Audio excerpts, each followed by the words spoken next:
Hello বন্ধুরা, welcome back to my new blog. আশা করি তোমরা সবাই ভালো আছো। আজকে সকাল সকাল ঘুম থেকে উঠে পড়েছি, কারণ আজ যাবো মায়াপুর ঘোরার জন্য। যেহেতু দিদা এসেছে এত দূর থেকে, তো দিদাকে নিয়ে আমরা তিনজন মিলে চলে যাব মায়াপুর ঘোরার জন্য। তা যেহেতু দেখো এই কয়েকদিন থেকে প্রচণ্ড পরিমাণে ঠান্ডা পড়েছে আর খুব পরিমাণে কুয়াশাও পড়েছে, তো দিদাকে নিয়ে চলে যাব আজ মায়াপুর ঘোরার জন্য। তাই তোমাদের সাথে এই পুরো ভিডিওটা আমি তুলে ধরবো। তোমাদের যদি ভালো লেগে থাকে please like, comment, share, subscribe করতে ভুলবে না। আর এই পুরো ভিডিওর মাধ্যমে তোমাদেরকে তুলে ধরবো মায়াপুরে কোথায় কোথায় ঘুরেছি। সো বন্ধুরা, আর বেশি কথা না বলে চটপট করে রেডি হয়ে নিতে হবে। যেহেতু এখন ছোটো দিনের বেলা, তাই আর কি বেশি দেরি না করে চটপট রেডি হয়ে নিই। এই সাইডে দেখো দিদা রেডি হয়ে নিয়েছে, আমিও এখানে রেডি হয়ে চলে এলাম রাস্তায়। তিনজনে মিলে টোটোতে বসে পড়লাম। এখান থেকে চলে যাব বড়ালঘাটের জন্য। এখান থেকে আমরা ডাইরেক্ট চলে যাব বড়ালঘাটের জন্য। বড়ালঘাটে গিয়ে ওখান থেকে নৌকোর টিকিটটা কেটে নেব। তো এখানে দেখো, এখানে যেহেতু টিকিট কাউন্টারে প্রচণ্ড পরিমাণে ভিড় ছিল, তো এখানে টিকিটটা কাটিনি। আমরা ওপারে গিয়ে টিকিটের মূল্যটা দিয়ে দেবো। একজনের টিকিটের মূল্য নেবে 5 টাকা করে, আর লঞ্চে গেলে পরে নেবে 10 টাকা করে। তো এখানে দেখো, এখান থেকে মায়াপুরটা দেখা যাচ্ছে। পুরো কুয়াশায় ঢাকা মায়াপুর, কিছুই দেখা যাচ্ছে না। আমরা এখানে নৌকোতে করে চলে এলাম এই পারে গিয়ে টিকিটের মূল্যটা দিয়ে দিলাম। এখান থেকে হাঁটতে হাঁটতে আমরা চলে গেলাম টোটো স্ট্যান্ড থেকে আমরা এখানে টোটো নিয়ে নেবে। এখানে একজনের প্রায় 10 টাকা করে টোটো ভাড়া নেবে। তোমার যারা যারা নতুন যাত্রী আছে তাদের কাছ থেকে ভাড়াটা একটু 5 টাকা বেশিও নিতে পারে।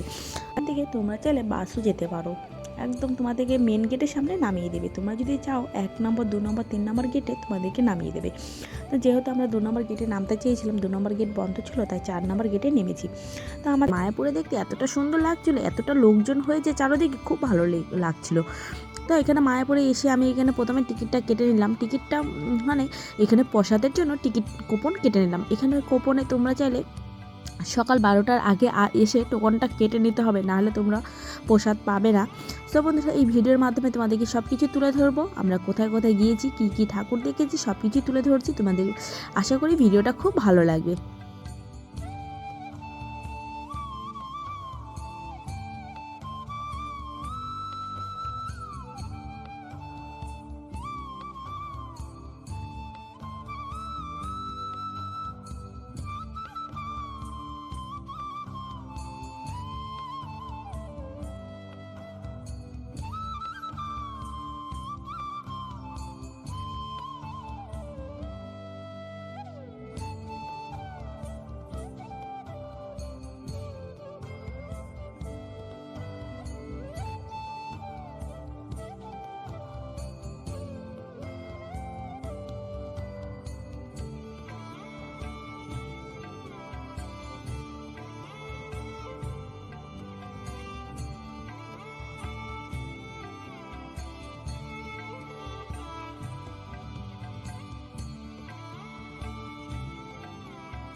চাই তুমি